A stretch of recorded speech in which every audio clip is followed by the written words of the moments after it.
হিমেল হাওয়া আর কনকনে ঠান্ডায় কুড়িগ্রামে জেঁকে বসেছে শীত। বিস্তারিত জানাতে যুক্ত হচ্ছেন সহকর্মী জুয়েল রানা।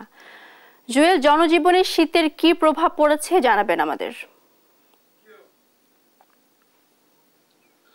আপনি যেমনটি বলছিলেন যে উত্তরের একেবারে সীমান্ত ঘেঁষা জেলা এবং 16টি নদ নদী বেষ্টিত অঞ্চলে কিন্তু গত 1.5 মাস ধরে কিন্তু 9 থেকে 15 ডিগ্রি সেলসিয়াসের মধ্যে উঠানামা করছে এখানকার তাপমাত্রা।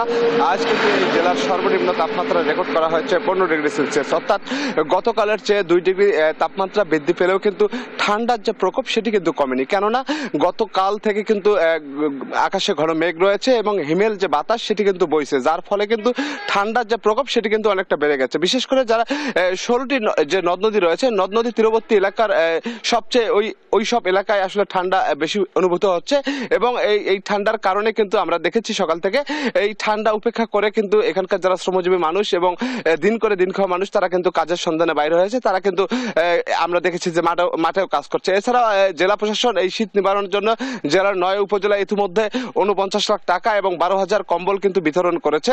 এছাড়াও কিন্তু তাদের মজুদ রয়েছে 5,000 কম্বল। তারা বলছে যে এই 5,000 কম্বলও কিন্তু বিতরণ শুরু করবে। এছাড়াও কিন্তু এই ঠান্ডা এবং এই শীতের কারণে কিন্তু এই সর্দি এবং কাশির যে প্রকোপ সেটি কিন্তু এই অঞ্চলে বেড়ে গেছে। প্রতিটি বাড়িতে কিন্তু এই সর্দি কাশিতে আক্রান্ত হচ্ছে মানুষ, যার ফলে কিন্তু মানুষ একটা অস্বস্তিতে পড়েছে। এছাড়াও এই ঠান্ডার কারণে কুড়িগ্রাম যে জেনারেল হাসপাতাল রয়েছে সেখানে কিন্তু বয়স্ক এবং শিশুরা এই ঠান্ডা জনিত রোগ নিয়ে ভর্তি হচ্ছে এবং আমি কুড়িগ্রাম জেনারেল হাসপাতালের আবাসিক medical officer RMO Shahinur Rahman Sardar, ওনার সঙ্গে কথা বলেছি। তারা বলছেন যে তারা কিন্তু যথাযথভাবে কিন্তু যারা আসছেন তাদের চিকিৎসা দিচ্ছেন। এছাড়াও আপনাকে জানিয়ে রাখি এই মুহূর্তে কিন্তু আকাশে ঘন মেঘ রয়েছে কুড়িগ্রামে এবং কনকনে যে বাতাস সেটি বইছে, যার কারণে ঠান্ডাটা অনেক বেশি অনুভূত হচ্ছে। এই ছিল কুড়িগ্রাম থেকে শীতের সর্বশেষ পরিস্থিতি।